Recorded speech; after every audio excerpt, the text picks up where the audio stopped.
Greetings, everyone. I'm Jeff Rhodes, one half of Crossroads Consulting, where we help businesses outsource, grow, reduce costs, protect their business assets. Our segment on Tales from the HR Crypt continues. We have an interview with Matt Opprecht, a seasoned veteran HR consultant who's been around the block and has some pretty cool stories. The first one is the case of the bull in the china shop. Now, this one is interesting because it's about a, for lack of a better word, jerkified owner. This is an owner of a company who really doesn't understand the value of treating people effectively, treating people fairly, and in a proper manner.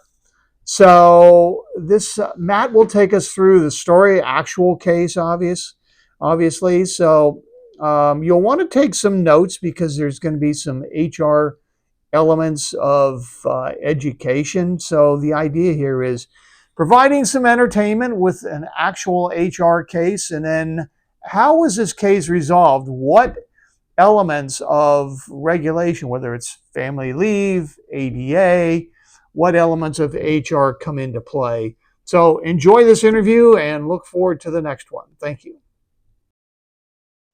All right, good morning. Welcome to Crossroads Consulting, where we help companies outsource, grow, and protect their assets. I'm Billy Rhodes. This is Jeff Rhodes, not looking at the camera and taking notes already, like he doesn't know what I have to say. Today, we have a special guest, Matt Opprecht with Get Sourced. And we've known Matt for a while now, worked with him on some other ventures, and Matt's been in the HR world. Today, we are adding some cases of the Tales from the HR Crypt. This is one of our new episode series talking about human resource nightmare type situations, how they took place, how you can handle them, and some edutainment, as we call it. Right? And these are a lot of fun, man. These are real life stories. These are real life experiences that businesses have encountered and people like Matt have had to deal with. So with that, man, I'm looking forward to your stories, Matt. Yeah, welcome, Matt. Yeah. Let's go ahead and jump in. Let's go ahead and jump into this. Jeff, what's our first case here? Yeah, this is a case of the bull in the china shop. I'm intrigued to hear about it, Matt. Yes, this was actually story goes back about, oh my gosh. Oh, well, we're almost 20 years now. This was my first foray into the PEO world. Okay, so I was working literally directly for a PEO whose basic services are payroll, human resource. This is, of course, benefits and workers' comp are in there as well. I was the director of human resources for this company. It happened to be owned, and I'm not going to name any names. Right. But yeah. No. Keep everything. It was owned by an individual who was, shall we say, short-tempered. To the point where nobody really felt comfortable around him. This is the owner of the business. He had another partner who was a little more laid back that most of the employees would want to deal with. In that situation, you try to keep things as even keeled as possible. There would be times where the owner would step out. If it was too hot, he would yell.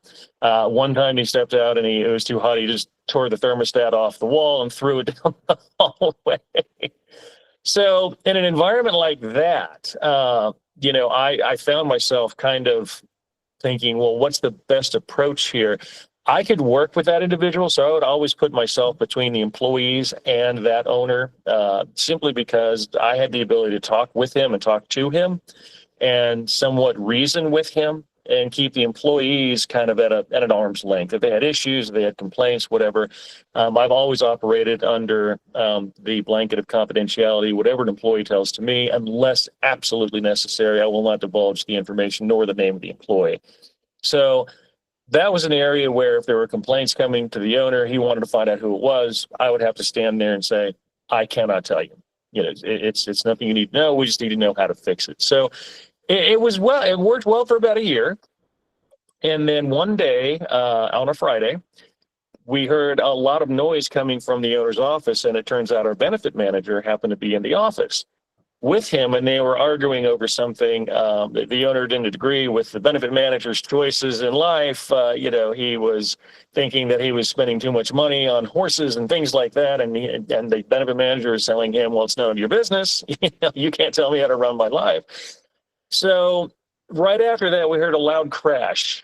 Door from the owner's office opens. Here comes the benefit manager, limping out, limping on his legs, goes by me. First, the only thing he says to me on the way out is, "He is so sued." Oh, That's man. it. The company is effing So sued.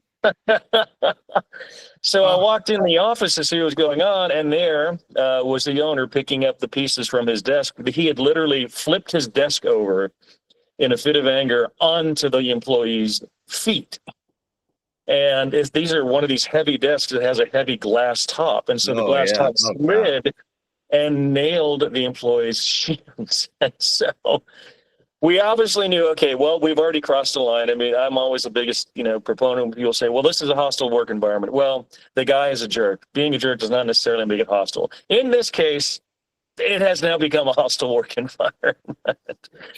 So I asked the owner, what are you okay? Can I help you clean things out? He was very angry, very red-faced, told me, no, get the hell out of the office. Well, I couldn't do that. So I went down, I grabbed the other owner and I said, come downstairs because I have a feeling we're not done here yet. So we went downstairs and waited. Sure enough, we get a call that the sheriff's department is on the way to the office and that the employee has called them and wants to file charges of assault against the owner. Right. At which point we both went back up, myself and the other owner, his partner, and just told them, leave the premises right now. Just don't even be here. Okay, when they show up, we will deal with them. Myself and your partner will talk to the sheriff's department and make sure that they get the details of what happened, but you don't need to be here. He agreed and left the premises. The sheriff came up. We filed the report. We gave him the information. Afterwards, I called the owner and I explicitly told him not to come back to the office. You cannot come back to this environment. The next morning I showed up, 7:00 in the morning. Guess whose truck was there? He had decided that, he understands it was probably frightening to the females of the company and he was going to address them personally by himself. He would not allow me in the room while he had that. And I, against my strong advice, he went ahead with the meeting. And then when they came out, I went back to the back of the office, met with the female employees. They said, I don't want to work here anymore.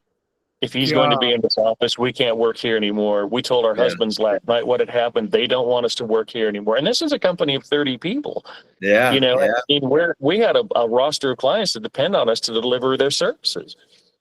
So after meeting with them, I went back and I met with the employee that got injured to make sure he was okay. He said that, he definitely wants to file a lawsuit against the company itself. And I asked him not to do that because of the implications for the other employees.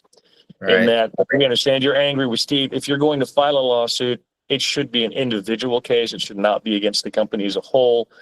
That would absolutely destroy the company. You're going to destroy everybody else's life if you do that. So I reasoned with the employee to the point that, okay, if we agree that this person will never set foot in this office again, and all operational control will be handed over to the partner, then whatever legal ramifications come going forward will not involve the company itself. So win one right there is that we've saved the company from going under. Two, now I had to go back to the employees and work with them because there's no point saving the company if there's nobody to show up to work. So I met with the employees offsite and told them the agreement that we'd made with the person that had been injured, and that if I could get the owner of the company not to return, to never have anything to do with the business again, you wouldn't get a phone call, an email, a text, anything. You'd never see this person again. Would you feel confident coming back to work? And they all said yes, absolutely. If that person was removed, we would be fine. So I went and met with the owner personally, again, offsite. and sat him down and explained to him in no uncertain terms that if you don't do what I tell you to do, you are not going to have a company. You are not going to have any income. Okay. Nobody is saying you can't own the company. Nobody is saying that you can't receive income from the company. But the bottom line is you can never return to that. I mean, he was the CEO and the owner. I literally had to make sure that this person who started the business never set foot in that business ever again. And, after a little bit of back and forth about, well, I started it, I have every right to go there. And I told him, I said, you absolutely do. If you want to go there, you can. Nothing can stop you, but there'll be nothing for you to go back to. Yeah. Yeah. Everybody will leave. But he Everyone's does have a partner, right? How involved, how impactful was the partner, and is the partner able to step in and pick up the slack?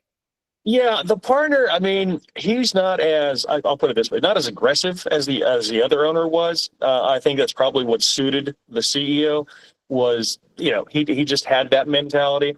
The other one was a little bit more laid back, didn't really get involved in the operations much because he didn't have to. There was always an excuse because, oh, by the way, partner X is going to take over these responsibilities. I don't need to worry about it.